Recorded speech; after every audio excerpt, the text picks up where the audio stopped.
Bonjour, mes belles femmes et mamans épuisées et débordées. Alors, j'espère que vous allez bien en cette fin d'année. Alors, aujourd'hui, j'ai pensé, avec le temps des fêtes qui arrive bientôt, faire une capsule vidéo sur le lâcher-prise. On en entend parler depuis longtemps, mais comment on fait ça? Lâcher-prise. C'est quoi ça, le lâcher-prise? Donc, c'est là-dessus qu'on va discuter aujourd'hui.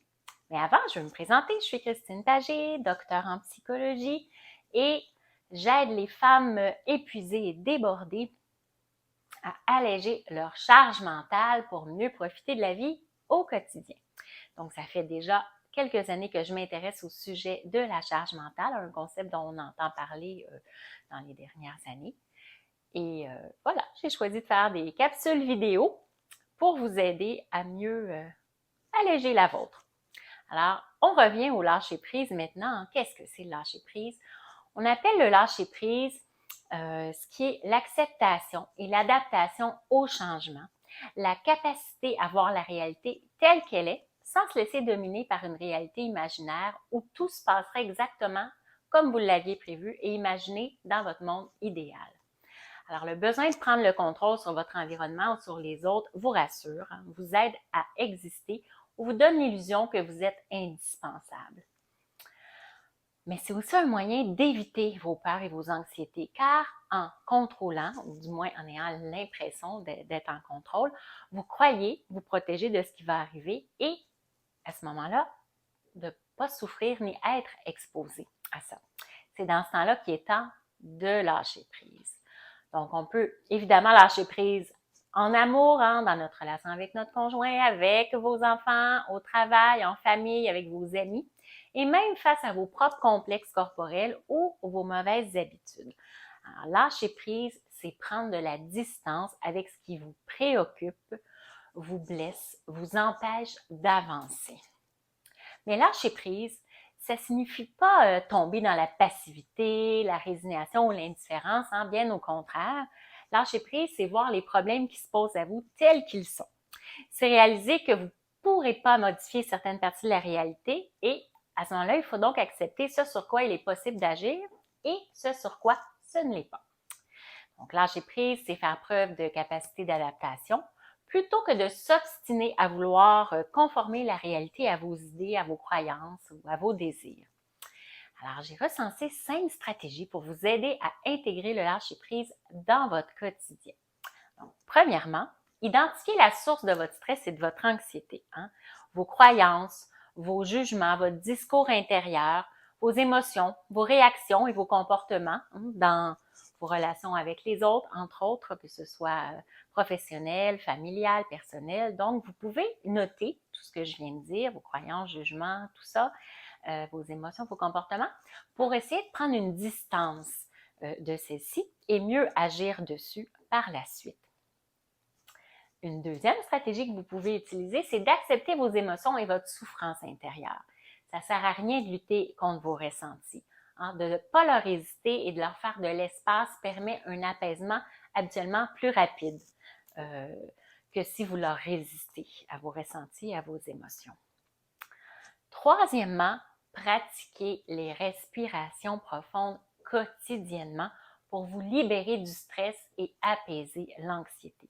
On ne dira jamais assez, mais faire plusieurs respirations profondes tous les jours, ça aide vraiment à diminuer le stress, l'anxiété, le petit hamster qui court dans notre tête. Ça aide à mieux dormir ou à vous énergiser dans la journée quand vous avez des petits moments où vous êtes plus fatigué. Donc, il y a des applications qui existent comme Respirelax qui peuvent vous accompagner au besoin pour apprendre à intégrer la respiration profonde dans vos journées. Quatrièmement, au lieu de tenter de tout contrôler, tentez de vivre dans le moment présent pour mieux accepter les changements, les deuils, les transitions, les nouveautés dans votre vie et vous y adapter. Et enfin, traitez-vous avec autocompassion. J'ai fait une capsule vidéo sur l'autocompassion. Vous pourriez aller la regarder aussi. Donc, traitez-vous avec autocompassion, bienveillance, en acceptant que vous êtes imparfaite et donnez-vous le droit de faire des erreurs. Vous êtes dans un processus d'apprentissage et de cheminement personnel, alors donnez-vous du temps pour arriver à intégrer le lâcher-prise dans votre quotidien. Si vous croyez que cette capsule vidéo peut intéresser d'autres personnes ou leur apporter un bien-être dans leur quotidien, n'hésitez pas à la liker, la partager et vous pouvez aussi vous inscrire à mon groupe privé Alléger votre charge mentale sur Facebook. Évidemment, vous pouvez aussi vous abonner à ma chaîne YouTube. Maintenant que je vous ai dit les 5 stratégies à adopter, j'ai une feuille avec moi qui peut nous amener plusieurs réflexions, une feuille avec différents énoncés. Malheureusement, c'est anonyme, je ne sais pas qui a écrit cette feuille-là, ça fait des années que j'ai ça avec moi dans mon bureau. Alors, j'aimerais vous en faire la lecture pour vous amener une réflexion pour la fin de semaine qui vient. Alors, lâcher prise. Donc, lâcher prise, ça ne signifie pas arrêter de se soucier des autres, mais c'est de refuser d'agir à leur place. Par exemple, avec nos proches. Lâcher prise, ce n'est pas se détacher, mais c'est se rendre compte que je ne peux pas contrôler quelqu'un d'autre. Lâcher prise, ce n'est pas enseigner autrui, mais c'est lui permettre d'apprendre les conséquences de ses actes. Lâcher prise, c'est admettre nos impuissances, ce qui signifie que le résultat ne dépend pas de soi nécessairement.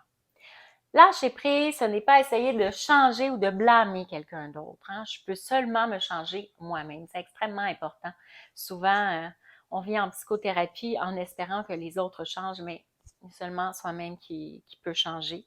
Et si les autres le veulent bien, ils pourront changer de leur côté. Lâcher prise, ce n'est pas s'occuper de quelqu'un, mais c'est s'intéresser à quelqu'un. Ce n'est pas décider pour les autres, mais être un soutien pour eux. Lâcher prise, ce n'est pas juger, mais permettre à un autre être humain d'être. Lâcher prise, ce n'est pas essayer de déterminer tout ce qui va arriver, mais c'est permettre aux autres d'influencer ce qui leur arrive, ce qui va leur arriver. Lâcher prise, ce n'est pas être protecteur, ce n'est pas être surprotecteur encore moins, c'est de permettre à un autre d'affronter la réalité du quotidien. Lâcher prise, ce n'est pas renier, mais accepter.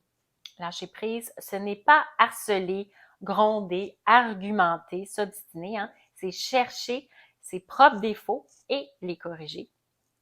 Lâcher prise, ce n'est pas adapter toute chose à mes désirs, mais c'est prendre chaque jour comme il vient, au moment présent. Lâcher prise, ce n'est pas critiquer et contrôler autrui, mais essayer de devenir ce que je rêve d'être moi-même. Lâcher prise, ce n'est pas regretter le passé, mais grandir et vivre pour l'avenir, en essayant évidemment d'en apprendre de notre passé, des leçons dont on tire du passé. Et lâcher prise, c'est craindre moins et aimer davantage. Alors voilà, j'espère que cette petite capsule vidéo sur le lâcher prise va vous inspirer, différentes réflexions, mais aussi à l'intégrer dans votre quotidien, toujours dans le but d'augmenter votre bien-être. Alors, je vous laisse là-dessus. Passez une belle fin de journée et comme toujours, prenez bien soin de vous avec bienveillance. Au revoir.